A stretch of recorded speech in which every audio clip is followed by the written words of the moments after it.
어우, 부담스럽네요. 네, 안녕하세요. 저는 과학기술정책연구원에서 근무하고 있는 홍성주라고 합니다. 제가 작년에 이제 현대 한국의 과학기술정책이라는 단행본을 송희진 박사님과 공저로 집필을 했습니다. 그리고 출판을 해가지고, 나름 이제 과학기술정책 쪽에서 특히 이제 한국의 개발 시대에 어떤 일들이 벌어졌는가에 대해서는 조금 역사적으로 그리고 이제 역사 구조적으로 좀 규명을 했다라는 과학사 학계의 평가를 예, 자체 평가죠 거의 예, 받는 그런 좀 저서를 출판을 했습니다. 그래서 개발 시대 연구자가 우리나라에 이렇게 사실 많지는 않습니다. 그리고 특히 개발 시대 연구자들 중에서 특히 과학기술 쪽이 어떻게 발전을 했는가를 설명하는 연구들이 많지는 않은 상황에서 제가 이제 한국은 한국의 어떤 정부 주도성 이런 특성들이 이제 과학기술 발전하고 어떻게 결합을 해서 이루어졌는가 요 숙제 내지는 요 질문을 가지고 이제 좀 연구를 꽤 오래 했습니다. 사실은 요건 제가 학위 논문을 썼을 때 박사학위 논문을 썼을 때는 이제 뭐 정부 간 정책 경제 이렇게 아주 디테일하게 많이 썼었고 그다음에 특히 미군 전기 쪽을 많이 사실은 썼었습니다. 근데 박사 논문하고 다르게 이 책은 미군 전기보다도 60년대 이후 그러니까 박정희 시대를 훨씬 더 많이 다루고 있다라는 그런 좀 차이점이 있습니다. 네네네. 미군 전기에도 과학기술 정책이 있었나요? 미군 전기의 과학기술 정책이라기보다도 미군 전기의 이제 과학기술 건설 담론을 가지고 썼습니다. 약간. 국내에 거기 있었다라는 거. 네네 있었고요. 그 다음에 군정청의 당시에 문교부가 있었습니다. 그래서 군정청 문교부에서 실업교육 재건 혹은 이제 과학기술 재건 문제가 논의가 됐었고 그거랑 관련해 가지고 우리나라 초창기 과학기술 정책이라고 할 수 있는 그런 것들이 이제 1인 1기 정책. 예, 한 사람당 하나의 기술 정도는 가져야 먹고 살 거다라는 이렇게 이승만 정부의 그런 게 한 48년, 49년에 사실 이미 나옵니다. 그러니까 과학기술 정책이 우리가 지금 생각하는 연구개발 막 박사들의 뭐 이런 활동이라고 생각이 되지만 그 옛날 저개발 시대에는 그게 아니라 이제 기능 기회를 다 포괄하는 그런 개념이었고 그 다음에 그야말로 우리 최광천 모자님 늘 말씀하신 실사구시하고 가까운 내용이었다라는 게 이제 제가 미군전기 연구할 때 드러냈던 내용이기도 합니다.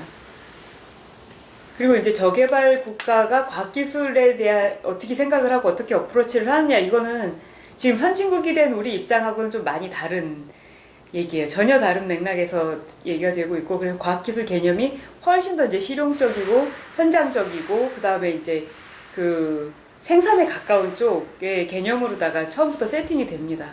그게 아마 이제 지금까지 영향을 미치고 있는 과학기술 하면은 뭔가 당장에 뭔가 문제를 풀어줄 것 같은 그런 이미지 이런 것들이 이제 아직까지 우리나라에서 굉장히 강력하게 남아있는 거죠. 예, 이제 내용이 방대하기 때문에 제가 책 안에 있는 이제 도표들을 중심으로다가 PT 자료를 준비를 해왔습니다. 제가 현대 한국의 과학기술 정책 추격의 성공학 해가지고 발표 자료를 갖고 왔는데요. 이 자료를 중심으로 말씀을 드리겠습니다. 일단 1페이지에 책을 쓰게 된 질문들이라고 해서 3가지 질문들을 좀 적어봤습니다. 첫 번째 질문은 우리나라의 저개발 탈출을 어떻게 설명할 거냐라는 질문이 있었습니다. 우리나라의 저개발 탈출을 설명하는 사실 여러 가지 얘기들이 있습니다. 그러니까 개발국가론 혹은 발전국가론 모델이라는 거, 저희 암스테인 이후로다가 많이 얘기가 됐던 거죠. 뭐 그런 것도 있고 또 뭐 미국의 덕이었다 뭐 이런 얘기도 있고 뭐 쉽게 얘기해서 뭐 일본이랑 옆에 있었으니까 된 거다 뭐 그야말로 이제 미국과 일본과 친하기 때문에 이제 뭐 개발에 어떤 효과를 얻었다 이런 여러 가지 거시적인 얘기들이 있습니다. 근데 그러면은 뭐 발전국가 모델을 가지면 어느 나라는 성공을 하고 우방이 도와주면 어느 나라는 성공을 하는가 라는 질문을 다시 던지면 꼭 그렇지는 않거든요. 세계사에서 그렇게 저개발을 빈곤 탈출한 국가가 많지가 않습니다. 그러면은 이제 우리나라에서 일어난 그런 과정은 도대체 어땠는가 이거를 좀 한번 들여다봐야겠다라는 게 첫 번째 질문이었고 이제 두 번째 질문은 뭐냐면 과학기술이 경제개발에 기여했다 이게 아주 전통적인 고정관념입니다. 물론 이제 고정관념이 어느 정도 맞기 때문에 고정적 관념화된 것도 맞기는 한데 그럼 과학기술이 경제개발에 기여했다라는 거를 인과적으로 증명해봐라. 이런 이제 경제학계의 요구가 있습니다. 그런데 대부분은 이제 인과적으로 설명하기 굉장히 힘듭니다. 과학기술에 대한 투자가 어떻게 경제 성장에 기여를 했는가, 인풋을 이만큼 넣었을 때 아웃풋으로 과연 얼마만큼 측정할 수 있는가, 이렇게 자꾸 어프로치를 하면 이게 답이 안 나오고 담론으로 계속 맨맨 돌더라고요. 그래가지고 굳이 우리가 이거를 인과적으로 봐야 되냐라는 좀 그 생각이 들었습니다. 그래서 이 부분을 역사적 과정에서의 코이볼루션 정도로다가 설명을 해도 충분치 않을까. 그러니까 공진화 개념으로 설명을 했습니다. 그래서 예, 두 번째 질문이 그거였고요. 그 다음에 세 번째 질문은 이제 우리나라가 이렇게 좀 어떻게 보면은 몇십 년 만에 갑작스럽게 압축 성장으로 성공을 하다 보니까 많은 빈곤 국가들, 특히 개발도상 국가들에서 한국적 모델이 뭐냐, 한국의 발전 비법이 뭐냐라는 질문들이 옵니다. 요거는 제가 사실 그 학위 논문을 쓸 때는 별로 관심이 없었던 영역인데 이게 정책연구소에 있다 보니까 이게 사실은 한국의 굉장히 큰 프라이드 영역이 될 수가 있다. 그 자부심과 그다음에 이제 외국에서 외교를 할 때 굉장히 좋은 이점이 될 수가 있고 그런 게 있는데 이 부분을 어떻게 좀 설명을 해야 될까? 그렇다고 너무나 이렇게 촌스럽게 한국 잘했으니까 한국 따라하세요 이런 식으로 인식하는 모델은 영 아닌데 그리고 또 뭐 이제 그 전통적인 그런 관념이 있죠. 뭐 박정희 대통령 때문에 성공했다 이런 식의 어떤 개념들이 있는데 그러면 이부리보다 민주주의 수준이 높은 저개발국도 많은데 갑자기 그 나라의 그 권위주의 체제를 뭐 그 뭐라고 해야 되나 이렇게 그 추천한다 뭐 이런 건 또 이상하잖아요. 많이 이상하고 그래서 한국적 모델이라는 것들을 좀 과학적으로 설명을 할 수 있어야 되겠다. 그리고 팩트와 사실관계 중심으로 좀 구체적으로 설명을 할 수 있어야 되겠다라는 그 숙제가 하나 있었습니다. 그리고 더 중요한 건 한국의 발전 모델을 단지 자랑하는 차원을 넘어서서 이것의 이 발전 모델이 전파 가능한 범위와 그 다음에 내용적 한계 그리고 우리가 그 발전 경로로 인해서 지금 갖고 있는 문제들까지 같이 좀 그 대화할 수 있어야 좀 공정한 거 아닌가. 그 나라에 우리를 그 설명을 할 때 좀 더 객관적이지 않을까라는 질문이 있었습니다. 그래서 그 세 가지 질문을 가지고 제가 이전까지 연구했던 많은 내용들을 다시 좀 종합을 해서 이 책의 일부 구성을 했습니다. 그 번째 페이지로 넘어가도록 하겠습니다. 두 장씩 묶었기 때문에 큰 페이지로 설명을 하겠습니다. 제가 요 책을 쓰게 된 핵심적인 질문이 그 빈곤과 원조의 관계였습니다. 사실 가난하면 누군가 도와줍니다. 누군가 도와주면 사실 가난으로부터 벗어나야 되는 게 원리예요. 근데 이상하게 빈곤이 계속 반복이 된다라는 이상한 일들이 발생을 하죠. 근데 이런 일이 우리가 저개발 상태일 때만 발생한 게 아니라 요즘에도 발생을 합니다. 중소기업 어렵다 해가지고 중소기업 도와주는 돈들이 막 들어갑니다. 근데 중소기업은 계속 어렵대요. 이거 뭔가 문제가 있는 거죠. 그러니까 우리가 그 의도치 않은 그런 그 국면들을 어떻게 발견하고 그 국면들이 악화되는 순환고리를 어디서 끊어내느냐. 이게 사실은 정책에서의 숙제가 되는 겁니다. 근데 그게 생각보다 되게 어려운 작업이라는 거죠. 그러면 이론상 원조가 빈곤을 감소시켜야 되는데 왜 빈곤을 지속시키는 의도하지 않은 임팩트를 내느냐. 이 질문을 했을 때 이제 원조라는 돈, 이권을 둘러싸고 부패 내지는 이해관계의 대립 내지는 이거랑 관련된 카르텔이 형성이 된다라는 거죠. 그런 카르텔이 형성이 됐을 때는 사실은 그 돈이 그 나라의 빈곤 해소를 위해서 쓰이는 것보다도 나눠먹기식으로 쓰이는 거예요. 그 나라 엘리트 그룹에 의해서.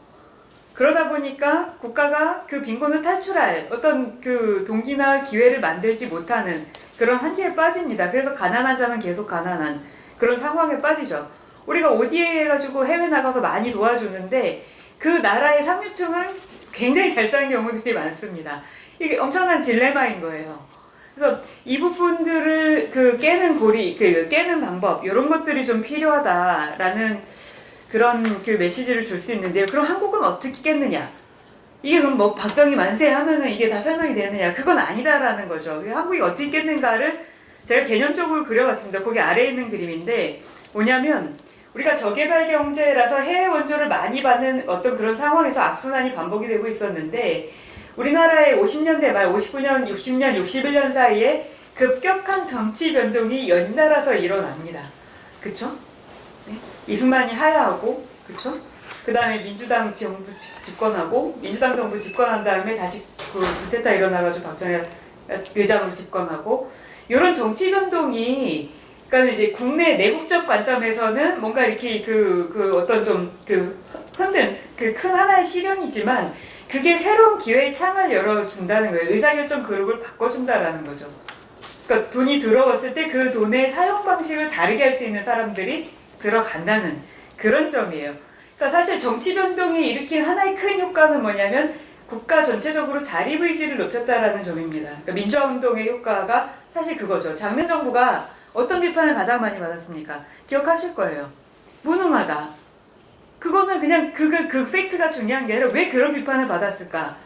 민주화운동이 일으킨 자립의지라는 게 엄청나게 높았다는 거예요. 그러니까 장면 정부가 뭐래도 무능하다라는 얘기를 들을 상황밖에 안 되는 거죠. 그럼 우리가 유능하다라고 들어간 게 박정희라면 박정희는 그 숙제를 풀어야 되는 시대적인 그 의무가 있었던 거죠.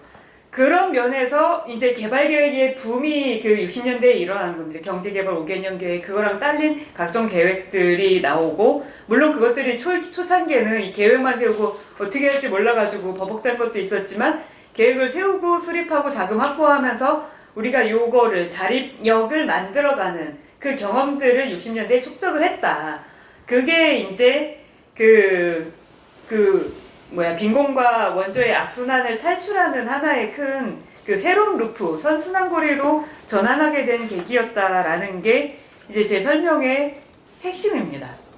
그러면은 이 설명고리를 가지면 사실은 해외에 있는 그 저개발 국가들 입장에서는 그렇게 쉽게 한국을 벤치마킹할 수 없어요. 데모 하나 데모 내지는 의사결정의 그룹을 교체를 하든가 아니면 자립의지를 높이는 그런 것들이 일어나야 되고, 근데 이제 거기에서 실력이 또 같이 붙어주는 그런 동시다발적인 변화들이 일어나야 된다라는 거죠. 제가 이 설명 체계를 딱 그려놓고 나니까 저 스스로 좀 만족이 이해가 되더라고요. 그러니까 그 이전의 설명들이 너무 이해가 안 돼서 한 사람의 영적 지도자라는 설명 체계가, 그러니까 그게 역사가 60년대가 그렇잖아요. 그 사람의 아주 위대함을 설명을 하거나 아니면 거기에 대한 반대급부로서 그건 전혀 아니다, 막 이렇게 부정하거나 그런 단순한 이분 구도를 좀 벗어나는 설명이 되지 않을까라고 생각을 하고 있습니다. 그래서 3페이지로 넘어가시면, 그래서 저개발 탈출의 방정식과 이 방정식 내에서 과학기술의 기여를 좀 한번 그럼 매핑을 해보자라는 점이 있었습니다. 근데 요거는 역사적 사실관계 속에서 제가 다 팩트로서 사실관계를 찾아내서 이 책과 논문들에 다 증명을 했습니다. 그러니까 정치적 변화나 부패 척결의 분위기가 사실은 원조 자금을 다르게 써야 된다라는 논란을 굉장히 크게 일으킵니다. 원조가 들어와서 허투루 쓰이는 게 아니라 원조가 들어오는 돈을 제대로 쓰자. 그 논란이 집중이 되는 게 이 기술원조 영역입니다. 기술원조 받은 거 가지고 그냥 이렇게 물자나 사고 그러지 말고 요 돈을 제대로 쓰자. 그게 이제 기술 이전, 해외로부터의 기술 이전 문제를 푸는 하나의 열쇠가 되고요. 두 번째는 이제 자립에 대한 기대치가 높아졌다라고 말씀을 드렸잖아요. 그러니까 국가 계획을 만들어가고 그거를 끌고 가는 리더십이 굉장히 중요한 국가 운영의 요소가 되는 겁니다. 그래서 그 국가 계획을 만들어가는 그 리더십에서 핵심적인 요인은 국가적 역량 개발. 이 부분들을 어떻게 커버를 할 거냐. 요 부분인데, 요게 기술 정책에서 커버가 됩니다. 그러니까 산업인력 양성 정책이, 그러니까 첫 번째 과학기술 정책은 사실 산업인력 양성 정책이에요. 무조건 몇십만 명 만들자, 이런 식의 어프로치입니다. 무조건 그 기능과 그 기술을 가진 자를 늘리자. 요게 이제 두 번째 과학기술과 경제발전이 맞물려 돌아가는 고리의 두 번째고, 세 번째는 국가적 역량을 강화하는 거는 사실은 이 글로벌 경제에서 굉장히 큰 담보물입니다. 뭐냐면 국내에 이제 연구개발 혹은 내지는 국내에 전문가들이 많다라는 건 외국에서 한국에 대한 투자를 할 때 굉장히 큰 이점이 되는 거예요. 그러니까 외국 자본이 들어오는 굉장히 좋은 근거가 되는 거죠. 타당성의 근거. 사실은 우리가 저개발 국가에 갈 때 돈이 들어가고 돈만 들어가고 대부분은 턴키 방식으로 공장을 운영하고 그 다음에 빠져나오면 그만인 이런 상황이 유지되는 건 그 나라의 캐파빌리티가 없기 때문이에요. 그 나라의 캐파가 높으면 그렇게 함부로 못합니다. 나라가 잘 살고 못 살고는 떠나서. 근데 캐파가 없으면 그냥 먹튀로다가 들락날락 거릴 수가 있는 거예요. 근데 우리나라는 요 먹튀로 처음에는 그 FDI가 그 외국인 직접 투자가 들어왔다가 우리나라에 그 역량이 있다라는 걸 계속 세일즈를 하는 일들을 합니다. 그게 이제 국가혁신 시스템이라고 해서 키스트 만들고 카이스트 만들고 하는 일들이 이때 그래서 발생을 하는 거예요. 한국이 그렇게 호락호락하게 NIS에서 I는 이노베이션입니다. 예. 한국이 그 외국인 자본들이 그냥 먹튀로 왔다 그냥 나갈 만큼 그 능력 있는 사람들이 부실하진 않다. 우리가 내재적으로 키울 수 있고 굉장히 유능한 사람들을 외국에서 유치해 왔다. 이런 하나의 근거가 되는 그 활동들이 이루어지죠. 요게 그러니까 요 세 가지 활동들이 60, 70년대 개발경제 시대 때 일어나는 과학기술 쪽의 변화의 핵심이다라고 볼 수가 있습니다. 그 아래 그림은 우리가 경제개발도 하나의 혁명이거든요. 그러니까 혁명은 이제 경제적인 측면에서 일어난 혁명인 거죠. 어떤 혁명이든 사실은 새로운 그 세력에 의해서 추동이 됩니다. 그럼 그 세력을 어떻게 확보할 거냐가 문제죠. 근데 대부분의 나라에서 경제개발 계획이 실패하는 건 뭐냐면 세력 없이 계획만 있어서 그래요. 그 계획은 사실 슬로건으로 끝나는 거죠. 그럼 세력을 어떻게 붙일 거냐의 문제가 숙제가 나오는데 그게 이제 요차기 3장에서 제가 신주체, 경제개발의 신주체로서 과학기술 인력이라고 설명을 한 바가 있습니다. 이게 뭐냐면 이 과학기술 5개년 계획이 처음 나왔을 때 이 계획의 스킴이 이거였어요. 근데 그 계획 안에 이런 그림이 있는 건 아니고 제가 그 계획을 읽고 또 읽고 한 100번쯤 읽으니까 이 그림이 나오더라고요. 그래서 그림을 그려보니까는 이렇게 되는 거예요. 공급이 현재 되게 과잉이었습니다. 당시에. 뭐냐면 실업고등학교, 그러니까 공고, 농고, 상고 졸업한 사람들이 많은데 취업할 데가 없는 상황이었어요. 지금 현재 우리 입장에서 보자면 고등교육 인력이나 뭐 박사들이 많은데 취업할 데가 없는 그런 입장이죠. 왜? 시장은 작으니까. 현재 수요가 작으니까. 근데 이제 그 과학기술 5개년 계획의 핵심은 뭐냐면 시장이 작은데 그래서 잉여 인력이 남잖아요. 남은 인력이. 근데 남은 인력을 어떻게 처리하냐의 어프로치가 아니라 미래 시장을 뻥튀기를 해버립니다. 확! 그만큼이 될지 안 될지 모르는데 미래 시장을 뻥튀기를 하고 거기 그 시장에 자본 유치할 계획을 공장 설립 계획을 무지하게 거의 사기에 가까운 계획들을 만들어내요. 막 이 어떤 분야는 전기 같은 분야는 막 20% 넘게 성장할 거라고 우리가 지금 2% 성장도 힘든데 한 산업 분야에서 20% 30% 성장을 막 책정할 정도로 뻥튀기를 해놓고 오히려 지금 남아도는 인력을 어디다 주체할 수도 없는 그런 나이브한 수준에서 앞으로 사람이 모자랄 거다라는 메시지가 국민들한테 갑니다. 그리고 요 돈이 사실 대전국권 자금 내지는 이제 원조 자금들을 활용을 하면서 그 공장 짓고 울산 공업단지 짓고 이런 쪽으로 계속 그 일들을 벌리죠.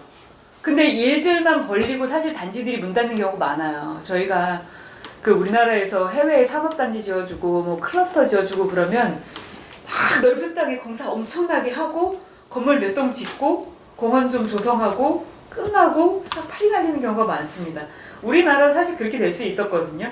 근데 그걸 우리는 사람을 쏟아부어서 집어넣어서 요거를 풀었다라는 게 사실은 되게 큰 의미가 있습니다. 이때 이제 공업고등학교 지원 뭐 이런 거, 그 다음에 공업고등학교에서 공급이 불가능하니까 직업보도부, 그 다음에 뭐 6개월짜리 훈련소 이런 것들을 막 만들면 지금 직업보도부가 뭔지 잘 모르실 거예요. 그러니까 직업훈련소 같은 것들을 막 만들면서 직업보도부가 뭐예요? 직업보도부라고 이제 그 기술력 양성소예요. 그러니까는 이제 그 공교육 체계가 아니고 그러니까 상기 직업 훈련은 뭐 예, 용산 직업 예, 훈련 맞습니다. 그거의 전담인 거예요. 예. 뭐 거기가 나중에 이렇게 바뀐 건가요?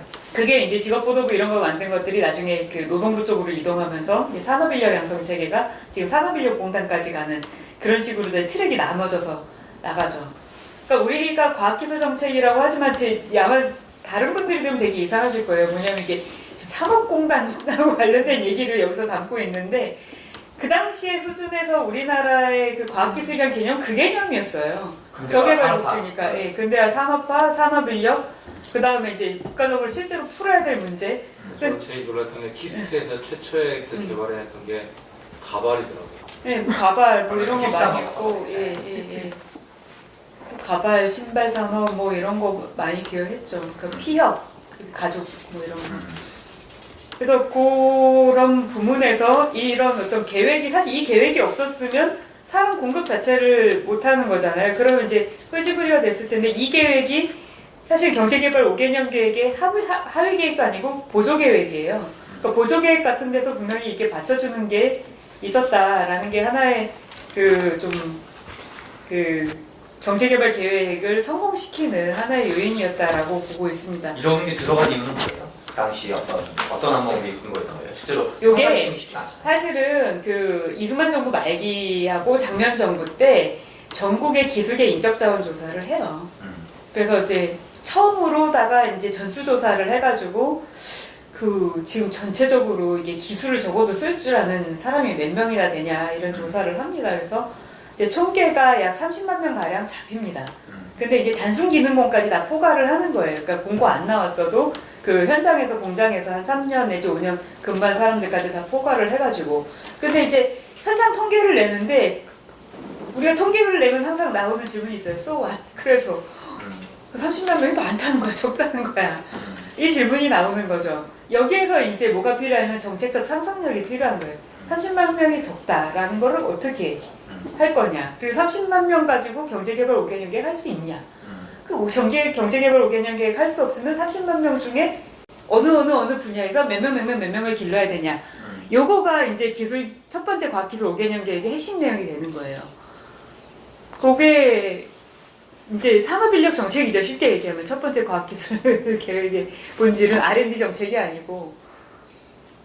그래서 이제 인력 공급 정책을 하고, 근데 이제 제가 이 책에는 없습니다만 학위 논문에는 뭐가 있냐면 그런 정책을 이제 그 경제기획원에서 만들고 뭐 과기부로 입안하고 이러니까 문교부가 막 태클을 거는 거죠. 이거 우리 건데 왜 절로 얼렁뚱땅 넘어가냐. 그 노동부에서 또 태클을 거죠. 이건 노동부 영역이다. 그때부터 이 그 정부 내 경쟁과 경합 구도는 그때도 있더라고요. 물론 미군 정기부터도 있습니다. 마발은 아주 오래된 정부의 본질이라는 게 좀 그런 게 있더라고요. 그때도. 근데 뭐 여하간 그런 식으로 이제 초창기 과학기술 개념을 경제기획원 EPB 중심으로 잡고 그 다음에 경제개발 계획하고 인력 양성 계획을 뒷받침하는 그런 것들을 매칭을 해나가면서 물론 그게 처음부터 끝까지 막 다 뭐라고 해야 되나 일사천리로 성공하는 그런 건 절대 아니에요. 제 학위 논문은 그거가 많이 들어가는데 뭐냐면 하려고 했더니 문교부가 딴지를 걸어서 안 해. 못해. 우리 거라고 갖고 가고 이거 그냥 공업고등학교 정책에서 하면 돼. 그러고 뭉개. 뭐 이런 일들이 비일비재하면서 사실상은 그 초창기에는 정책을 집행하는데 실행을 하는데 굉장히 난항을 겪습니다. 난항을 겪는데 이게 또 어떻게 풀리냐면 울산 단지가 만들어지고 막 그 취업 못하던 공고생들, 그 상고생들이 이런데 막 취업을 하기 시작을 하는 거예요. 그러니까 공대에서 막 야간 과정 개설을 합니다. 그러니까 별 수 없는 거죠. 뭐 저쪽에서 취업을 하고 그 젊은 사람들이 청년들이 먹고 살 수 있댔는데 라는 그런 게 생기니까 그래서 막 단축해가지고 그 교과를 3년 아니고 뭐 2년 안에 단축해서 훈련시켜서 보내고 뭐 이런 일들이 많이 발생을 하죠. 그러면서 이제 당시에 노동부가 이게 하나의 큰 정책 영역이 되고 우리 거다라는 그게 생깁니다. 그러면서 그 정책이 그러니까 직업훈련 체계가 노동부처로 67년에 이관이 됩니다. 그러니까는 당시에 이제 이렇게 그 경제개발 계획과 사람의 미래안 이래가지고 뻥튀기 하는 그거를 만들어 놓고 나서 부처들이 일을 3개의 부처가 나눠서 하는 체제가 만들어지는 거죠. 그래서 과학기술 인력의 3분 체계로 분화한 게 이게 정말 한국적 특성이에요. 영국은 이 3개가 하나의 부처에 있어요. 비즈니스, 이노베이션, 스킬. 지금은 에너지까지 포함해서 비즈니스, 에너지, 이노베이션, 스킬이 한 군데에 있거든요. 근데 우리나라는 이제 우리나라의 그런 특성상 3개의 부처, 그러니까 교육부처는 공업고등학교 같은 실업교육 체계를 갖고, 과학기술부처는 그러면 이제 과학부처는 좀 억울할 거 아니에요. 본래 우리한테 발언한 정책이 이제 노동부가 가져가고 문교부가 가져가니까. 그런데 과학부는 이제 새로운 부분들을 또 만들죠. 카이스트라는 것들을 만들면서 그 과학기술 인력이라는 걸 조금 더 고급 인력화 시킵니다. 이때부터 이제 우리가 오늘날 얘기하는 과학기술 인력 개념들이 들어와요. 근데 카이스트가 우리가 이제 좀 그 한국에서도 유명하지만 외국에서 유명한 혹은 외국의 의사결정자들한테 유명한 이유가 있어요. 왜 그러냐면 다른 나라 모든 나라가 대부분이 교육부한테 고등교육 그 인허가권이 있습니다. 근데 카이스트는 당시에 과기처의 그 저기 뭐지 소속기관으로 설립이 된 학교고 지금도 과학기술계 특성화대학은 과기정통부 관할입니다. 이게 뭐냐면 교육부 안에서 고등교육이 이렇게 그 세팅이 되다 보면 그 보편교육 내지는 이런 어떤 그 기존의 어떤 제도 프레임 안에 갇혀가지고 특수교육을 하는데 굉장히 어렵고요. 엘리트 교육이 굉장히 어려워지는 단점이 있습니다. 많은 나라가 동일하게 그 문제를 겪고 있어요. 근데 우리나라는 이게 비껴간 거거든요. 그러니까는 근데 이 당시에 물론 당연히 문교부가 어떤 행동을 했겠냐 당연히 반대했습니다. 어디 감히 교육기관을 교육부가 아닌 다른 부처에서 하냐. 근데 이럴 때 이제 정치적 의지들이 들어가는 거죠. 뭐 이런 예외를 못 만들 이유가 뭐 있냐. 뭐 국회에서 사실은 그런 논의들이 굉장히 많이 됐어요. 사실 이런 식의 어떤 그 체계 변동 어떻게 보면은 이런 것들이 이제 당시에 좀 그 일어났던 일들이다라고 볼 수가 있겠고 근데 이제 이렇게 3분된 정책 체계 내지는 3분화된 인력 양성 체계를 갖추다 보니까 이게 이제 어떤 때에서는 이게 좀 그 같이 융합도 하고 협력도 하고 해야 되는데 이제 각자 그 일종의 자기 고유 영역으로 발전을 하다 보니까 산업인력공단 내지는 산업인력 교육체계하고 과학기술인력 교육체계하고 이제 고등교육체계하고 약간 좀 따로 노는 경향들이 있죠. 그러니까 경제산업인력 정책이 다부처 다기관으로 사실은 파편화되어 있고 굉장히 분화되어 있습니다. 우리는 한국은 되게 중앙정부 주도형이라고 해가지고 중앙 집중형 시스템일 것 같지만 이 전문분과로 내려가면 대단히 분산형 시스템을 가지고 있는 게 이게 한국적인 속성입니다. 그러니까 중앙정부 주도성과 이 각계의 분야별로 파편화된 이 분산성이 굉장히 공존하고 있는 희한한 그 한국적 특성을 보이고 있다라고 볼 수가 있습니다. 그 다음에 이제 그 아래쪽부터는 그 아까 제가 말씀드렸던 NIS 국가혁신 시스템 하고 관련된 내용이에요.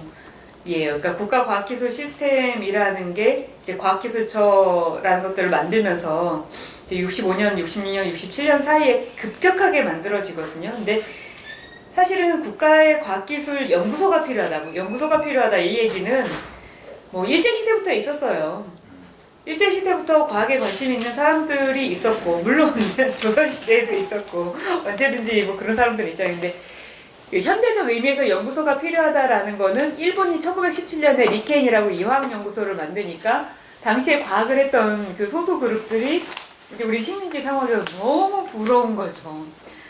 그러니까 진짜 이게 식민지라는 상황 하에서 과학 같은 것들을 거의 못하고 있다가 해방이 되니까 우리도 독립국가잖아요. 이제 종속국가가 아니라 독립국가니까 독립국가로서의 면모를 갖추는 연구소가 필요하다라는 논란 그 쟁점은 굉장히 오래전부터 있었습니다. 그리고 사실은 연구소들이 만들어져요. 국방과학연구소가 우리가 70몇 년에 만들어진 거라고 하지만 사실은 한국 정부 만들고 그러니까 남한 정부 수립하고 얼마 안 돼서 바로 만든 게 국방과학기술연구소예요. 국방과학연구소가 그 육사랑 같이 있으면서 이제 포병기술 뭐 이런 기술들을 그러니까 만들고 있었는데 사실은 뭐 돈이 없으니까는 좀 당시로서는 크게 어떤 퍼포먼스가 나오는 상황은 아니었죠. 근데 이 여하간 이제 그런 그 소소한 연구소들이 있었고 그 다음에 일제 시대 때 우리가 이제 농업시험장 같은 그런 그 시험소들이 있습니다.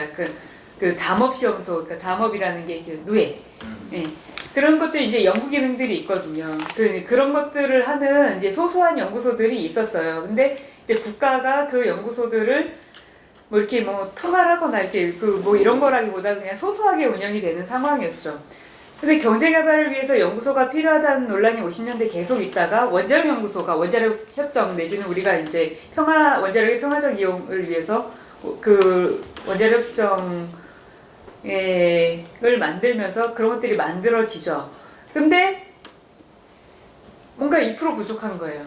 이 연구소들은 뭔가 이렇게 소소한 것들이 많은데 시험소, 조사소, 농업시험장, 그다음 원자력연구소는 있는데 이게 우리나라 발전하고 무슨 상관이지라는 퀘스천이 60년대에 사실 계속 있었어요. 그러다가 이제 65년에 베트남 파병하고 관련해가지고 그 박정희가 미국 방문했을 때 린든 존슨 대통령이 뭐 선물로 뭐 연구소 하나 뭐 어떻겠냐 이런 식으로 던진 게 이게 그 키스트 설립의 계기가 되는 거죠. 근데 그때 뭐 진담이든 농담이든 아니면 계획된 발언이든 물론 계획된 발언이었을 거예요. 그런 말을 대통령이 함부로 하지는 않을 거니까. 근데 계획된 발언이었을 가능성이 제일 높고 근데 이제 그게 입증할 자료가 없어요. 제가 외교 자료를 많이 뒤졌는데 그건 못 찾겠더라고요. 그 계획된 발언이 사실 한국에서 또 반쯤 준비되기도 했어요. 이 산업기술하고 관련이 되는 부분에서 이런 것들을 종합하는 그런 연구기관들이 필요하다라는 논란이, 얘기들이 있었습니다. 그런 것들이 중첩이 되면서 NIS, 국가혁신시스템, 국가기술혁신시스템이죠. 이런 것들이 형성이 될 초창기 그 계기들이 만들어집니다. 5페이지로 넘어가서 그 설명을 드릴게요. 그러니까 첫 번째 그래서 제가 요 책의 이제 하이라이트 챕터에서 하는 얘기가 요 NIS에 대한 얘기입니다. 첫 번째는 이제 관주도 시스템 행위자를 육성하는 시기가 도래를 합니다. 우리가 소위 과기계 출연년이라고 하는 그 모델들이 요 60년대에 만들어지는데 옆에 동그라미에 있는 그런 그 컨셉으로 만들어집니다. 정부가 이 연구소를 선택과 집중을 통해서 그 집중 육성을 하면 바로 산업에 아웃풋이 간다. 영향을 줄 거다. 실제로 이때 요 모델에 의해서 포스코가 만들어집니다. 그리고 화학산업은 전반적으로 이 모델에 의해서 나옵니다. 당시 우리가 철강산업, 화학산업 없었어요. 그런 거 전혀 없는 나라였는데 철강, 화학, 전자 이런 산업들이 막 등장을 하는 거죠. 이런 어떤 그 모델을 만들면서 학을 옆에다가 한 칸 띄워놨잖아요. 대학은 사실 찬밥이었어요. 이 당시에. 그래가지고 이때부터 사실은 대학과 연구소의 사실 갈등 구도라는 게 이때부터 사실 잉태하고 있는 겁니다. 그러니까 대학 교수님들이 이 연구소를 보는 시선이 곱지 않고 연구소에서는 대학 교수가 뭐하냐 이런 약간 우리 한국적 갈등 구도가 있거든요. 이게 이제 선택과 집중을 하다 보면 그런 어떤 그 정치적 프레임이 만들어지는 것 같아요. 그런 게 이제 60, 70년대라면 두 번째 그 아래에 있는 그림은 뭐냐면 이게 대학에서 80년대 연구중심 대학 모델이라는 것들이 만들어집니다. 포항공대에 만들어지면서. 그리고 대학도 연구할 수 있다. 그리고 우리가 50년대 미네스타 프로젝트 하면서 그 미국 유학 갔다 온 그 교수님들도 많아졌거든요. 그러면서 그분들을 왜 썩히냐. 이런 얘기들이 많이 나오죠. 그게 80년대 연구중심 대학론이 나오고 90년대 그래서 교육부 정책에서 뭐가 들어옵니까? 대학원 중심 대학론 들어오죠. 그 대학원 중심 대학론이 2000년대 들어가기 직전에 BK21 사업으로 세팅이 되고 2000년대 그 BK21 사업이 그 교육정책의 주류로 들어오게 되는 그 맥락이 만들어지는데 요게 80년대 그래서 대학이 요 관계 안으로 들어옵니다. 산학연 관계가 이때 80년대 90년대에 작동을 하고 그러면 정부 입장에서는 숙제가 생기는 겁니다. 연구소만 지원해주면 됐는데 산업이랑 대학을 동시에 어떻게 관리를 하느냐 이 숙제가 생기죠. 연구소만 지원을 하면 사실은 굉장히 쉽습니다. 윤봉기 기자님이 뭐 연구소 소장이라고 하면 제가 윤 소장님만 잘 믿습니다. 올해 얼마 필요하십니까? 알아서 잘 해주십시오. 돈 좀 그 허투루 쓴 사람만 없게 해주시면 뭐 이렇게 되는데 여러분들이 돼버리면 이게 멘붕이 오거든요. 이래서 개발해낸 게 국가연구개발 사업이에요. 특정연구개발 사업. 프로젝트를 주자. 경쟁을 시키자. 라는 게 이때 만들어지고 요 프로젝트를 설계하는 모델은 뭐냐면 요 프로젝트의 미션을 명확하게 제시하고 요 프로젝트의 주관기관과 참여기관을 정하고 참여기업을 정하라는 컨셉으로 들어옵니다. 지금 국가-R&D가 운영되는 방식의 초창기 모델이 이때 개발이 되는 거죠. 요 당시에 그 만들어진 요 사업이 특정연구개발 사업인데 지금 거기에 분화가 돼가지고 사업의 종류가 56,000개인가 됩니다. 20조 원을 쓰는 R&D 사업이. 그게 이제 요 발전단계 2에서 나온 그 우리 한국적인 그 국가 R&D의 모델이다라는 거고 이게 제가 이렇게 말씀을 되게 좀 쉽게 드리지만 이게 갖고 있는 그 내재하고 있는 굉장히 큰 문제들이 여전히 그 현재 지금 우리한테 큰 영향을 주고 있습니다. 요 페이지로 넘어가서 말씀을 드릴게요. 이제 세 번째는 관주도 시스템의 분화기입니다. 뭐냐면 제가 아까 R&D 사업이 현재 56,000개 그 프로젝트로 운영이 된다. 물론 그거보다 더 많은 미션 중심으로 프로젝트 중심으로 바뀌었다는 거의 의미 중에 하나가 대학을 비롯한 아까 전에 말한 학계가 내부로 들어오는 계기가 되는 계기가 거죠. 되는 그러면서도 연구소가 가장 중심적인 입장에서 그 돈을 운영을 하는데 그러다 보니까 연구소가 돈 나눠주는 기관이 되는 거예요. 그러면 연구를 못 하잖아요. 정부의 임무를 대행해서 대학과 기업체 컨소시엄 묶어가지고 연구개발 사업을 하는데 그 돈이 그 창구로 들어오니까 돈 나눠주는 일이 더 많아지는 거예요. 그래서 떨궈져 나온 게 에이전시 모델들입니다. 그러니까 에이전시라는 게 본래 연구소에서 연구 지원 조직이나 연구개발 그 관리 조직으로 있던 것들이 에이전시로 떨어져 나온 거고 그게 이제 세 번째 단계로 바뀌게 되는 거죠. 그리고 세 번째 단계로 넘어오면 어떤 숙제가 또 발생을 하냐면 국가 차원이라는 게 안 보여요. 너무 많아서. 대학도 너무 많고 교수님들도 많고 그리고 R&D 인력이 몇십만 명 수준으로 지금 계속 늘어나는 추세였고 그 다음에 기업연구소도 부설연구소가 뭐 몇천 개일 때는 관리 가능하지만 몇만 개, 몇십만 개 이렇게 올라가는데 어떻게 관리를 합니까? 그러니까 정책의 관심사, 과학기술 정책의 관심사가 어디로 이동을 할까요? 단위로 이동을 합니다. 서브 시스템으로. 그래서 2000년대 노무현 정부 때 RIS, 그 다음에 산업부가 클러스터, 박근혜 정부가 창조경제혁신센터, 그 다음에 뭐 현재 뭐 다른 걸 또 뭐 한다고 그러더라고요. 그 뭐냐면 정책 눈에 보이는 지원 대상을 찾는 거예요. 이게 공급자 그 정부 주도의 그 패턴들이 여전히 반복이 되고 있는 거죠. 그래서 6페이지 아래쪽에 보면 그래서 지금 우리가 어떤 모습이냐. 이렇게 이제 개발경제 시대에 만들어진 그 개발경제 때 또 그 숙제를 풀기 위해서 빈곤 탈출이라는 큰 거시적인 문제에서부터 누구를 지원할 거냐? 어떻게 지원할 거냐? 그러면서 이제 어떻게 뭐 산업 형성에 기여를 할 거냐? 이 문제를 풀어오다가 여기까지 왔는데 어느 순간에 과연 우리가 문제를 풀고 있는가에 대한 퀘스천이 드는 거예요. 그러면서 뭐 국가 R&D가 어디에 쓰이냐 이런 질문들이 최근에 계속 반복적으로 나오고 있죠. 그래서 그 질문 도대체 왜 나오지? 우리는 원래 미션 오리엔티드 된 조직들이었고 원래 과학기술 자체가 문제를 해결하는 조직들이었는데 도대체 어디서 문제가 이게 나오는 거냐의 질문이 와서 6페이지 아래쪽에 있는 큰 그림을 좀 한번 그려봤어요. 과학기술이 풀어야 될 숙제라고 주어지는 게 그 가장 왼쪽에 있는 기업 생존부터 공공개혁까지의 문제들이고요. 그 다음에 실제로 과학기술의 인풋으로 들어가는 그 영역은 민간과 공공으로 나뉘는데 민간이 훨씬 큽니다. 그리고 공공에서 돈이 들어가는 형태는 정부와 그 산하 에이전시, 진흥원이나 기획원들을 통해서 돈이 들어가고요. 요 가운데 있는 네모가 이 시스템에서 실제로 이노베이션을 하는 그룹들입니다. 요 가운데 있는 네모 중에 왼쪽에 있는 계열, 그러니까 출연연, 대학, 국공립연구소, 기업체연구소, 생산연, 지자체연, 병원, 개인연구소, 네트워크, 무크 여기까지가 뭐냐면 지식의 공급자들이에요. 그 다음에 가운데를 한번 보시면 R&D 특구, 창조경제혁신센터, 중기청, 테크노파크, 단지, 공단, 각종 협단체, VC, 기술금융, 엑셀러레이터 여기가 다 중개자 그룹들입니다. 그 다음에 가장 오른쪽에 있는 것들이 기업의 종류들이죠. 우리가 대중속 기업만 보지만 기존의 대중속 기업이라는 그 렌즈만으로는 이해하기 어려운 전문 기업들이나 스타트업들이나 연구소 기업들이나 이런 부분들이 그 사실은 좀 그 많이 생겨난 그런 형국이에요. 이런 상황에서 퍼포먼스로서 기업이나 정부 또는 국민이 실제로 피부에 체감할 수 있는 효과나 성과 같은 것들을 보는 이런 구도로 안착이 된 거죠. SMEX는 뭔가요? 스몰 앤 미디엄 이코노미즈 그 중소기업이요. 그럼 네? 엔터프라이즈. 엔터프라이즈. 예.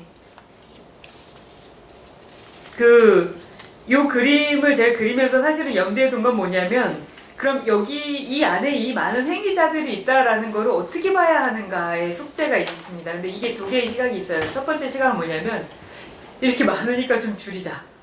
이게 전통적인 구조론자들의 접근이에요. 공공개혁하자는 사람들. 근데 다른 관점이 두 번째 관점에서 보면 다른 관점에서 보면 다양한 게 더 좋은 거 아니야? 이런 관점을 가질 수 있어요. 그럼 다양한 게 좋은 거면은 이 안에 생태계가 돼야 돼요. 그게 이제 에코시스템이라는 얘기가 자꾸 들어오는 거예요, 이 안에. 그럼 진짜 여기 에코시스템이냐라는 질문을 던져야 돼요.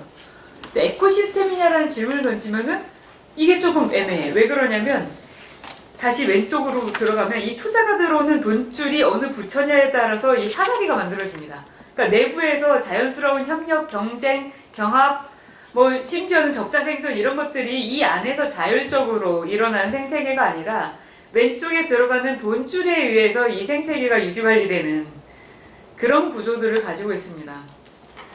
쉽게 예를 들어보면 중기청 돈이 들어오면 중기청 돈은 어디로 들어가냐면 생산연구소나 지자체연으로 들어가고 줄을 타고 들어가면 지방중기청 테크노파크 쪽 줄이고요. 중개기구로 따지면 나오면 SME 쪽으로 빠져나옵니다. 과기부 돈이 들어가면 출연연 쪽으로 가죠. 그리고 특구로 가고 주로 연구소 기업이나 스타트업으로 갑니다. 교육부 돈이 들어가면 대학으로 가죠. 그렇죠? 그리고 요 중간에 그 뭐 어디 거칠 데가 없네요. 그렇죠? 그리고 뭐 보건복지부 돈이 들어가면 병원으로 들어가고 그렇죠? 예? 병원으로 들어가고 역시 병원에서는 여기서 이제 자유경쟁해야 되는 그런 상황이죠.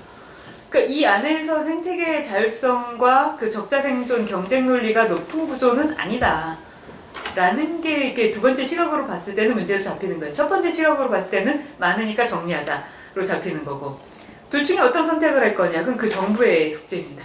그 정부의 선택에 달린 거고. 근데 이제까지 우리는 대부분 많으면 정리하자라는 어프로치를 했어요. 그 기재부의 전통적인 시각이고. 여하간 이렇게까지 그 진화를 해온 상황이 다 개발시대 이후로 7페이지에 오시면 시사점이지만 제가 스스로 던졌던 질문에 대한 답입니다. 그래서 이렇게 역사적인 그 사료들을 뒤져가면서 팩트를 찾아서 재구성을 해봤더니 한국의 저개발 탈출과 기술 역량의 관계는 원조 의존성 극복 수단으로서 기술 역량을 활용한 측면이 있었다라는 것이죠. 그리고 기술 역량이라는 게 하나의 토대 내지는 빌미가 돼서 수단이 돼서 대형의 사업을 기획하고 유치하고 시행을 할 수가 있었다. 이제 그게 이제 우리가 요즘에 예타라고 하는 feasibility study 같은 것들이 있잖아요. 그런 타당성 조사의 하나의 그런 그 근거, 과학적 근거로 기술 역량들이 활용이 되었다라는 거고. 두 번째 질문, 그럼 기술이 뭐 경제 성장에 기여했냐? 직접 기여한 게 분명히 60년대, 70년대에 있습니다. 포스코 등 당시에 신생기업, 신산업 출현 자체에 기여를 했으니까. 그거를 출현하게 만든 기술의 창이었으니까. 근데 그렇게 인풋 대비 아웃풋만 보면은 사실 우리가 못 보는 게 너무 많다. 그 간접 기여 부분이 저는 훨씬 더 크게 봐야 된다. 라고 생각을 합니다. 그러니까는 국가 성장학 이런 것들을 만약에 만든다면 국가학 내지는 국가 성장학 우리가 경제 발전론 이건 되게 이렇게 작은 의미에서만 보지 말고 그러니까 개량 경제적 측면에서만 보지 말고 국가학이라는 관점에서 보면 그 기술 소양이나 역량 증대 자체가 만들어내는 이 공급 압력 이런 것들이 사실은 굉장히 중요한 그 요인이었다라고 보는 거고요. 그다음에 세 번째는 이제 그 한국 모델이 이식 가능하냐? 전통적인 관점, 우리가 전통의 관점, 그러니까 한국적 전통을 만든 일이죠. 사실은 이거는 우리가 지금 좋은 애, 나쁜 애, 뭐 문제가 있네 이런 얘기를 많이 하지만 이 자체의 역사적 과정, 50년 넘는 이 과정을 거치면서 우리만의 전통을 만든 거기 때문에 이런 어떤 전통, 우리만의 전통이라는 그런 관점에서 그 공여국가, 우리가 공여국이니까 공여국과 수원국 사이에 상호 이해가 그리고 상호 차이에 대한 그 인정이 좀 인정을 전제하고 시작을 해야 된다. 외국과 이 대화를 할 때는 한국 모델을 따라해라 라고 하지 말고 그게 이제 제 답이었고요. 그 다음에 이제 두 번째는 전략의 관점인데 그래도 우리가 그 저개발 탈출 혹은 빈곤 탈출에서 우리가 잘한 게 있다면 이 과학기술 거버넌스의 조직화 그 다음에 이런 의제의 주류화 그리고 실행 이런 부분들을 해냈다는 거가 되게 중요하다라고 보입니다. 많은 저개발 국가들이 한국 따라한다고 하면서 제일 먼저 하는 게 과기부 설립이에요. 그러고서 의제가 주류화가 안 됩니다. 그냥 부처만 있을 뿐이에요. 의제가 국가의 메인 타이틀로 들어가고 그 타이틀 하에서 그 의제 하에서 자원이 배분이 되고 그 배분된 자원에 세력이 따라붙어야 되고 이런 그 시스템적인 활동들이 일어나야 되는데 한국 따라한다고 해서 부처 만들고 끝나면 당연히 이게 한국 모델이 전파가 될 수가 없죠. 이제 그런 부분들은 전략의 관점에서는 우리가 서로 상호 우리가 전파할 수 있는 부분들이 분명히 있다라는 점입니다. 그 다음에 보로는 사실 제가 이 책에서는 규명하지 않는 내용이고, 보로는 제가 이 책의 후속으로 준비하는 또 다른 저서 기획하고 있는 게 있습니다. 한 3년 정도 준비를 해서 도대체 한국이 안고 있는 문제들을 이제 개발시대의 경로 의존성에서 기인한 거라면 이걸 어떻게 극복을 해서 경로를 트랙을 다른 쪽으로 틀 거냐, 바꿀 거냐의 질문이고, 그 질문하고 관련된 연구들을 지금 계속 개인적으로도 공적으로도 하고 있습니다. 우리가 개발시대의 트랙을 따라오면서 생긴 문제가 제가 크게 한 3가지를 집었습니다. 뭐냐면 첫 번째, 누가 지도자지? 정부 주도 모델에서 지도자가 사라져버리는 상황이 발생을 해버려요. 연구소 소장이 책임을 지거나 연구소의 협회의 어떤 대표들이, 그러니까 대의성을 가지는 분들이 책임을 지거나 이런 게 아니라 누구의 잘못도 아니고 정부 잘못이야 그냥. 이런 애매한 상황이 왜 발생하지? 이게 이제 한국적 궤적에서 발생하는 거다라는 답인데요. 거기 제가 대조군으로, 우리 과학계 출신들은 대조군을 항상 설정하는 습관이 있습니다. 독일을 짚었는데, 독일이 2000년대에 이 RDD가 허투루 쓰이고 있다라는 반성이 일어날 때 그 반성을 한 사람들이 자기 이름 걸고 반성한 과학자들, 기술자들, 기업인들입니다. CTO들입니다.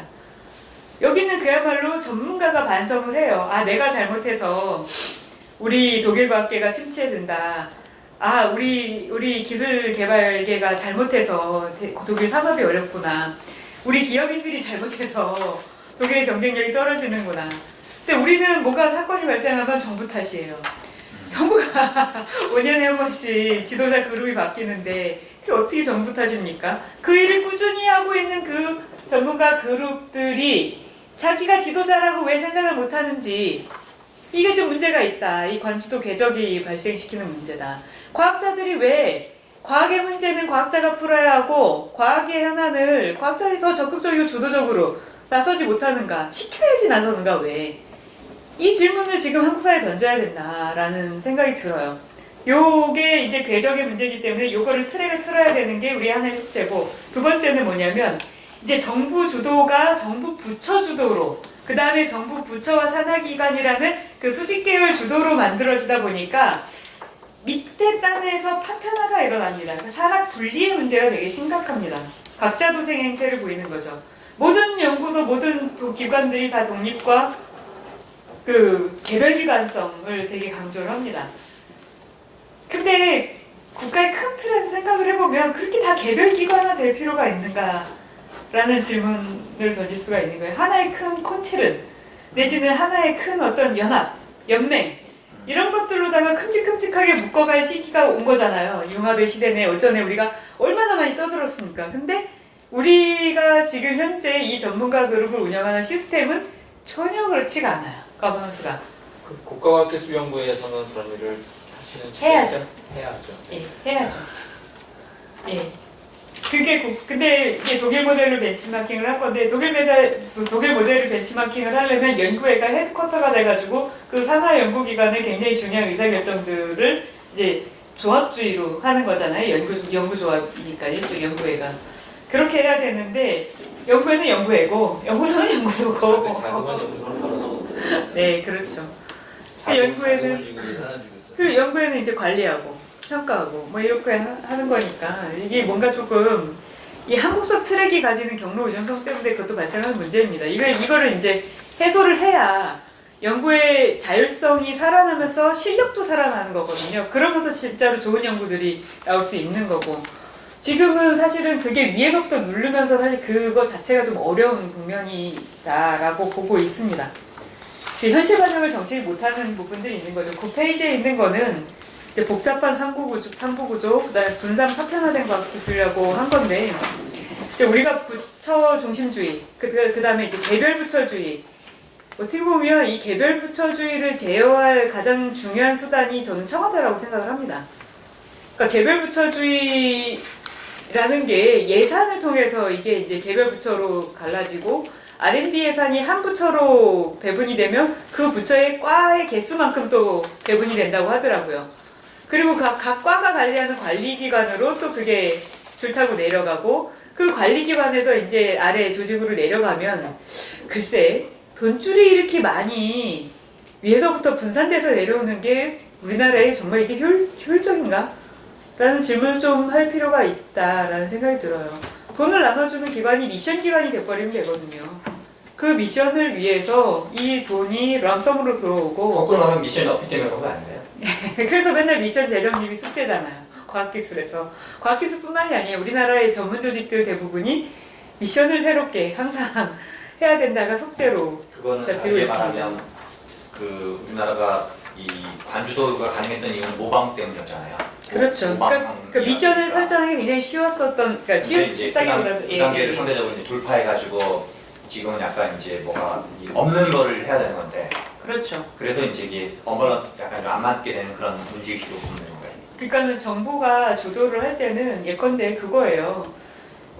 여기도 폴리에틸렌을 생산을 하는데 지금 뭐 시간당 1000톤을 만든다면 내년의 목표는 시간당 2000톤 만드는 거다. 그럼 그것에 필요한 기술적 솔루션은 보니까는 이제 해외 선진국의 공장들 보면은 그거 이제 풀어놓는 그 업체들이 있는 거예요. 그리고 풀어놓은 연구소들이 있고. 그럼 저거를 어떻게 해서 우리가 따라잡자. 이러면은 목표 때문에 고민할 이유가 없습니다. 그러니까 연산 혹은 뭐 일산 혹은 월산 이게 생산량을 그 프로덕티비티를 높이자 뭐 이런 거니까 생산을 높이자는 거니까 그런 미션을 이행하는 거는 사실 하면 돼요. 어떻게 할 거냐를 푸는 게 그때부터는 숙제죠. 근데 지금 뭘 풀 거냐 이게 둘을 뭉실한 거예요. 약간 미세먼지를 풀어라. 그거랑 시간당 1000톤에서 시간당 2000톤으로 올려라라는 전혀 다른 문제인 거예요. 그럼 미세먼지를 푸는 문제는 어떻게 어프로치를 해야 되냐. 위에서 막 왜 못 푸냐 막 이렇게 하고 그 다음에 너 이렇게 지적해줄 테니까 알아서 협력해서 풀어. 이렇게 하면 풀리냐. 이거는요, 미세먼지는요, 오히려 굉장히 그 바텀에서 일어나는 풀뿌리 과학이 굉장히 많이 연구가 되어야지 풀릴 수가 있어요. 제가 재밌는 얘기를 하나를 해드릴게요. 제 기상과학의 한국에서 기상과학으로 굉장히 유명한 분이 하신 얘기인데 뭐냐면, 우리가 미세먼지가 중국 탓이다 어쩌다 막 얘기를 한단 말이에요. 그러면 언젠가 중국하고 미세먼지 때문에 한번 외교적으로 붙을 수도 있을 거예요. 그쵸? 근데, 그럼 우리가 이길 수 있겠느냐? 라는 질문을 던지면 뭐냐면 중국은 미세먼지에 관해서 그렇게 논문을 많이 낸다는 거예요. 외국에. 근데 한국은 미세먼지에 대해서 논문 내는 게 별로 없어요. 과학적 투자를 그렇게 많이 한다고 하는데. 그리고 중국은 심지어 한국에서 중국으로 이전한 공장들 있잖아요. 그 공장이 그 지역의 환경에 미치는 영향에 대한 논문도 그렇게 많이 낸대요. 이건 나중에 외교적 자원이 되는 거거든요. 뭐냐면 우리가 미세먼지 풀어야 된다라고 정부가 엄청나게 얘기를 하고 전에서부터 계속 뭔가를 해야 된다라고 했지만 미세먼지를 당장 이렇게 풀어라. 그러니까 빈곤이 있으니까 배고픈 거 당장 해소해라. 여기에 너무 목표를 몰두하고 있는 거예요. 그게 아니라 이거를 과학적으로 어프로치하는 굉장히 많은 오래된 고된 노동과 과학도 노동이에요.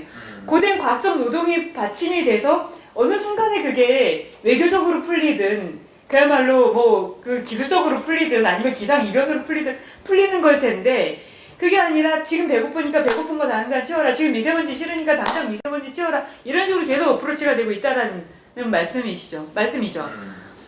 그러니까는 이게 지금 미션이 과거에 주어졌던 미션하고 지금의 미션은 전혀 다르고 당연히 그렇기 때문에 풀어가는 방식도 전혀 달라야 되고 그래서 이 사람이 기상과학을 하고 미세먼지를 연구하는데 나 혼자 하고 싶어서 하는 건지 어떤 건지 바깥에서 알 수 없어요. 하지만 그 사람이 굉장히 열심히 한다면 그게 외교적 분쟁에서 우리한테 굉장히 중요한 자원으로 쓰일 수 있을 가능성이 있는데 우리의 현재 그 R&D 정책은 별로 그런 노력을 중시하지 않아요. 저는 이게 우리 개발사의 습성이다라고 생각을 해요. 당장 여기 눈에 보이는 거 풀어. 당장 눈에 보이는 걸 해결해. 이런 식으로. 그러면 유능한 사람들이 어떻게 생겨납니까? 아마 중국은 굉장히 좋은 기상과학자들이 많이 생겨날 거예요. 영국에 필적할 만큼 영국이 기상과학에서 1등이거든요. 영국에 필적할 만한 그런 어떤 기상 실력이나 데이터나 이런 거를 갖출 걸로 예상이 되는데 한국은 일본만큼 돈을 써요.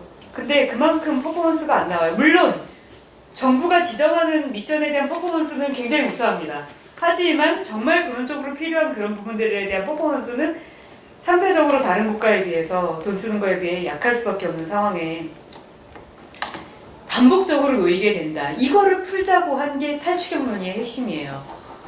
추격형으로 가지 말고 탈추경 모델을 만들자. 이제 창조형 경제로 가자. 퍼스트 무버가 되자. 그 퍼스트 무버가 되려면 그거를 역시 계획을 만들고 뭐 슬로건을 만들고 유명한 사람이 떠들고 하면 되는 게 아니라 그걸 하는 습관과 습성을 우리한테 익히고 그 경로를 만들어 가야 되는 숙제가 있는 거예요. 그래서 경로 이탈, 탈추격, 탈궤도 이게 우리한테 지금 놓여진 가장 큰 숙제고 이게 풀려야 신성장 내지는 미래성장 문제가 한국에서 풀릴 수밖에 없다. 지금 왜 못 풀리느냐. 우리 신성장 동력, 미래성장 동력, 차세대 성장 동력 많이 해왔잖아요. 그게 다 목표가 어디에 있는지 한번 보세요. 요 말단에 있습니다. 새로운 고속철도 모델, 뭐 새로운 무슨 뭐 당장 필요하고 뭐 눈에 보이고 이러는 거, 가시적인 거. 자율주행 차. 자율주행 차는 엄청난 융합의 산물이거든요. 자율주행 차 자체가 상용화돼서 돈을 벌게 되는 것도 있지만 그 위에 업스트림을 차지하고 있는 엄청난 고부가 영역들이 있어요. 여기를 챙겨야지 돈을 벌어요. 신성차는. 근데 여기를 챙기는 게 아니라 저 말단에서 그거 차만 나면 돼. 드론만 날아가면 돼. 뭐 이런 거지 일종의. 그거 가지고서 신성장이 어떻게 만들어집니까? 드론만 날아가면 되면 문제를 어떻게 푸냐? 조립해서 날리면 되는 거예요. 근데 까놓고 보면, 그러니까 해체해놓고 보면 뭐 원천 기술이나 고부가 영역이 별로 없는 상황이 계속 발생을 하는 거죠. 그래서 그런 점들이 우리가 개발 시대의 그런 하나의 그 경로 의존 때문에 발생을 하고 그 부분을 이제 이해를 하면 우리가 이걸 고쳐나가고 다른 경로의 그 모델들을 시스템 모델들을 만들 수 있지 않을까라고 생각을 합니다. 그래서 저희 3년 프로젝트로 이 후속을 해야겠다라고 생각을 하는데 이게 3년 만에 나올지 몇 년 만에 방금 나올지는 말한 그 3년짜리 부분을 중에 솔루션이 되는 건 셈인 건가요?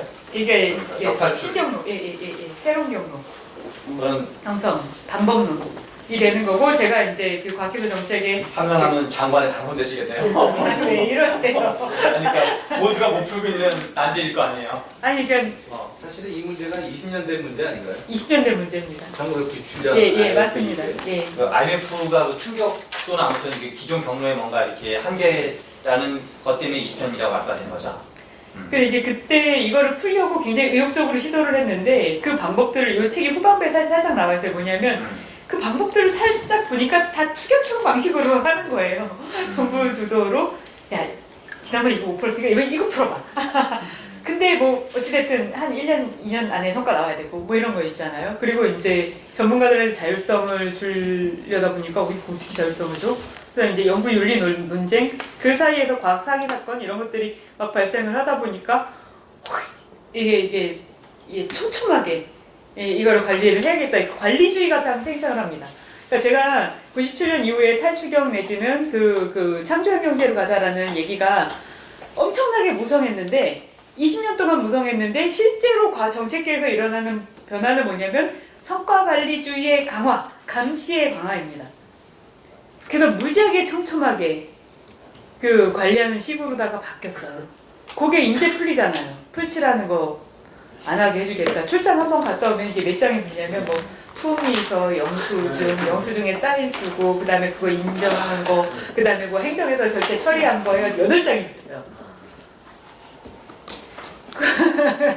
그런 그거를 이제 풉니다. 20년이 지난 지금 그건 뭐냐면 20년 동안 못 푸는 외부적 요인 중에 하나는 99년부터 시작해서 사실상 2008년까지는 외국 경제가 되게 호황이었어요.